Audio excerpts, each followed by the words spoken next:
अस्सलाम वालेकुम दोस्तों, वेलकम है यूट्यूब चैनल मैं इरफान अकलानी। दोस्तों आज हम यहाँ हैं, ये दोस्त है हमारे फार्मर, ये जो ना चक्कियाँ आम की निकाल के कहीं और जगह प्लांट करनी है, तो ये आपको दिखा रहे हैं। मेरी प्राइवेट जॉब भी है यूट्यूब के साथ साथ, क्योंकि जॉब भी ज़रूरी है, काम के साथ जॉब भी ज़रूरी है।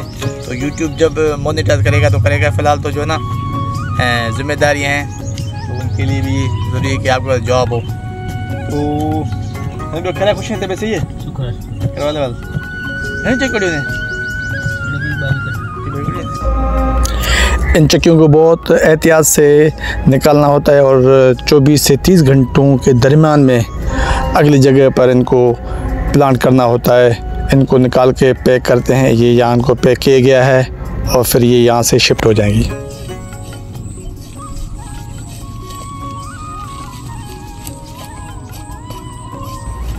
दोस्तों मेरी पेस्टिसाइड में जॉब भी है, मैं फसलों की तशख़ीस करता हूँ, ज़मींदारों से मिलता हूँ, फसलों में देखता हूँ कि क्या उनमें बीमारी है, फिर दवाई देता हूँ, एडवाइस करता हूँ, उनसे मुशावरत करता हूँ। ये मेरा काम है, पेस्टिसाइड में जॉब है मेरी।